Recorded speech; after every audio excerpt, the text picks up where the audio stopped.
अस्सलाम वालेकुम, welcome to Saba speaks. तो जनाब, आज के व्लॉग में हम बात करेंगे कि विराट कोहली ने ब्रेक लिया है अपनी पर्सनल वजूहात की वजह से, और ऋषभ पंत जो है उनकी आईपीएल में क्या वाकई वापसी होने लगी है, क्योंकि उनको एनसीए बेंगलुरु में रिहैब सेंटर में देखा गया है। उनकी कुछ वीडियोस भी आई हैं, इस हवाले से भी हम डिस्कशन करेंगे। और दूसरा हम ये भी बात करेंगे कि अब होने क्या जा रहा है। पाकिस्तान क्रिकेट बोर्ड में बड़े बड़े चेंजेस आ रहे हैं, तो क्रिकेट को ट्रैक पर लाने का मिशन है। और इस हवाले से जो निगरान वज़ीर आला पंजाब है मोहसिन नकवी साहब, उनका नाम पॉपअप हुआ है और यही कहा जा रहा है कि वो इस ओहदे के लिए जो है वो एक मजबूत उम्मीदवार हैं। और पीसीबी के जो इलेक्शन कमिश्नर हैं खावर शाह साहब, बतौर अबूरी चेयरमैन वो 10 रुकनी बोर्ड ऑफ गवर्नर जो है वो तश्कील देंगे, और फिर आम इंतखाबात के बाद चेयरमैन पीसीबी का इंतखाब होगा, जिसमें ज्यादातर चांसेस यही हैं, कवी इम्कान यही है कि मोहसिन नकवी जो हैं उनको चेयरमैन पीसीबी बनाया जाए। तो पीसीबी की जो एक हिस्ट्री है उसमें एक बड़ा ड्रास्टिक चेंज आने वाला है और क्रिकेट भी चेंज होगी। लेकिन अब जो हमारे क्रिकेटर्स हैं आजकल वो क्या कर रहे हैं, जाहिर सी बात है, न्यूजीलैंड के साथ में हमारी जो टी20 सीरीज रही है उसमें जो उन्होंने इंतहाई खूबसूरत कारकर्दगी दिखाई है, और आखिरी मैच में जिस तरीके से उन्होंने कम बैक किया है, तो उन्होंने ये साबित कर दिया है जी हमारे अंदर दम है, टैलेंट है, हम कुछ कर सकते हैं। लेकिन अब आपको ये बताते हैं कि इस सीरीज के खत्म होने के बाद जो हमारे प्लेयर्स हैं वो कहाँ कहाँ जा रहे हैं। तो जनाब, कुछ प्लेयर्स तो कराची आ जाएंगे, और कराची आने वालों में साइम अयूब हैं और हसीबुल्ला हैं, और कुछ जो है वो इस्लामाबाद चले जाएंगे, जिनमें उमर गुल हैं। कल तक मेरे ख्याल में ये पहुंच जाएंगे। उमर गुल हैं, यासिर अरफात हैं, हारिस रऊफ हैं, जमान खान हैं, और मोहम्मद नवाज हैं, और उसामा मीर जो है वो सियालकोट। लेकिन बाबर आजम, वसीम जूनियर और इसके अलावा बास आफरीदी और रिजवान, ये कहाँ जा रहे हैं? जी हाँ, ये जा रहे हैं बीपीएल खेलने के लिए, बांग्लादेश प्रीमियर लीग के लिए।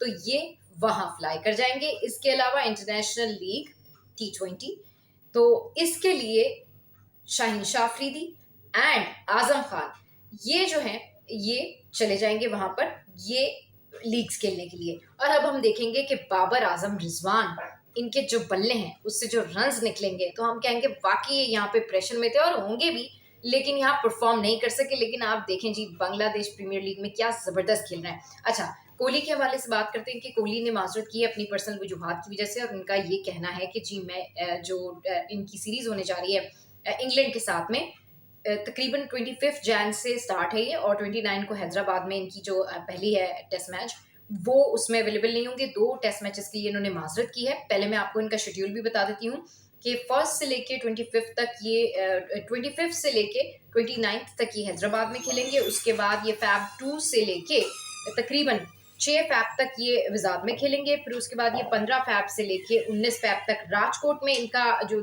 थर्ड सीरीज होगी वो होगी। फिर फोर्थ होगी इनकी 23 फैब से लेके 27 को इन रांची। और जो इनका लास्ट पांचवा जो सीरीज है वो है 5 मैचेस की जो सीरीज है, जो पांचवा इनका होगा वो है 7 मार्च से लेके 11 मार्च तक धर्मशाला में। तो इस तरह का इनका स्केजुअल है, और इनके जो स्क्वाड है वो भी फाइनल हो गए। तो अब जो विराट कोहली हैं उन्होंने जब माजरत की है कि वो बाकी 2 मैचेस जो है वो नहीं खेल पाएंगे, तो उसके लिए अब जो इनका बीसीसीआई है वो गौर कर रहा है कि किसको उनकी जगह पर रखा जाए। इसमें 3 नाम सामने आ रहे हैं। एक पुराजा है, चितेश्वर पुराजा, राजा पतेदार है और सरफराज खान है। अच्छा, इसमें जो ज्यादा स्ट्रॉन्ग कैंडिडेट है ना, वो जो कैंडिडेट है वो है पुराजा।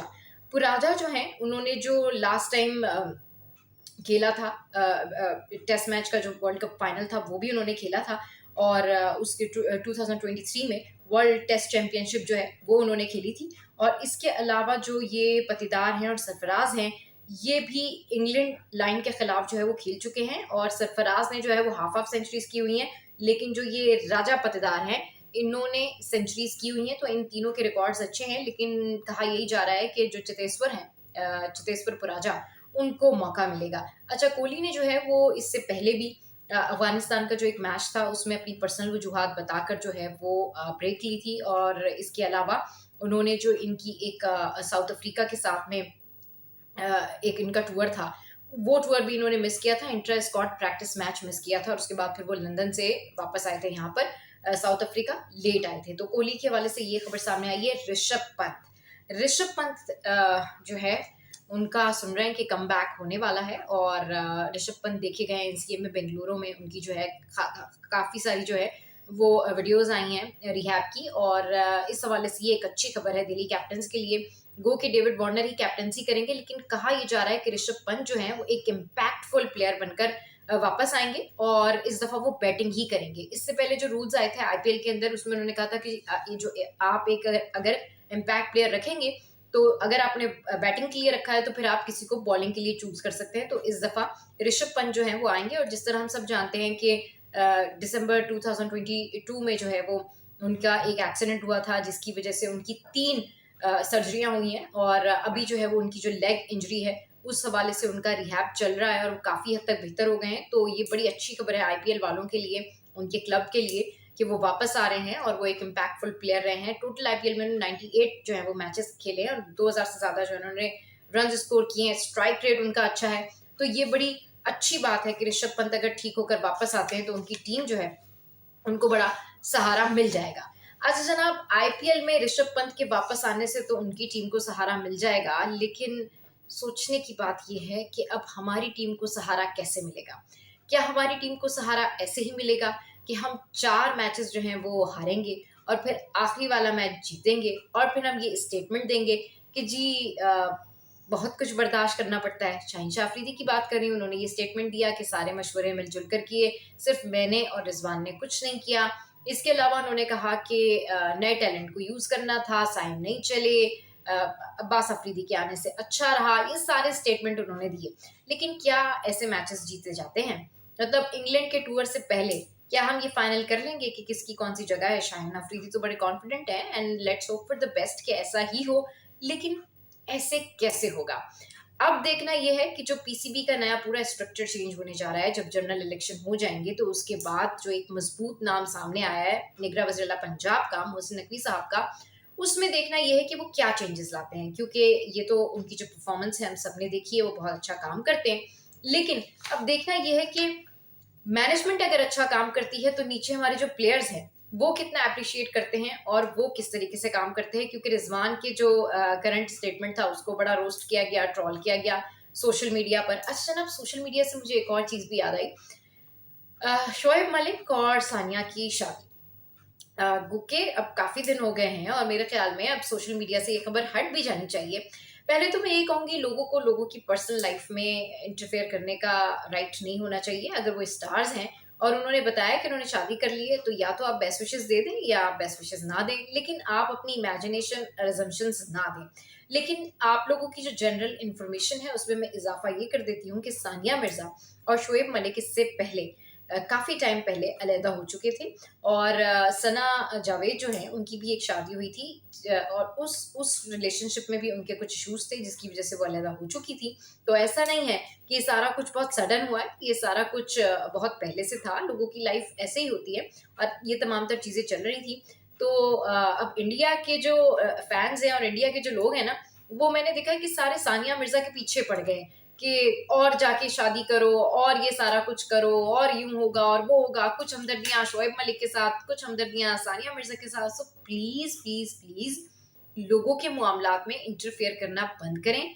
You don't know about their situation. आप उनको बेस्ट विशेस दें, अब वो खुश रहें अपनी अपनी जिंदगियों में, ये उनके अपने फैसले हैं। तो सोशल मीडिया पर ये मुझे सोशल मीडिया से ये बात याद आई कि जब भी मैं देख रही थी कि क्रिकेट वर्ल्ड में क्या चल रहा है, जब भी मैं फॉलो करी थी तमाम खबरों को, तो वहां पर एक तस्वीर पॉपअप हो जाती थी शोएब मलिक की, फिर सानिया मिर्जा की, फिर उमैर जसवाल की और फिर सना जावेद की। तो जनाब मेरी तो आप लोगों से यही रिक्वेस्ट है कि इन तमाम चीजों से दूर रहिए, ध्यान दीजिए क्रिकेट पे और हमारे क्रिकेटर्स को भी यही सारा कुछ करना चाहिए। अब जनाब देखते हैं कि जब हमारे क्रिकेटर्स अपनी अपनी लीग्स खेलकर वापस आते हैं तो फिर पीएसएल में क्या होता है। क्योंकि पीएसएल जो है वो पाकिस्तान की जान है, पाकिस्तान की शान है। और पीएसएल में इस वक्त जो करंट सिचुएशन में सबसे तगड़ी टीम जो नजर आ रही है वो मुझे कराची किंग्स की टीम नजर आ रही है। और क्यों नजर आ रही है इसके ऊपर डिटेल डिस्कशन करेंगे। अभी सवा स्पीक से फिलहाल इतना ही। ऐसे ही खुश रहिए, हंसते रहिए, मुस्कुराते रहिए और मेरा चैनल लाइक कीजिए और सब्सक्राइब कीजिए। और आपके जो क्वेश्चंस हैं स्पोर्ट्स से रिलेटेड वो जरूर पूछिए, मैं आपके तमाम जो क्वेश्चंस हैं उनका आंसर दूंगी कि अब नेक्स्ट क्या होने वाला है, कौन क्रिकेट से आउट होगा, कौन क्रिकेट से इन होगा। अपना ख्याल रखिए।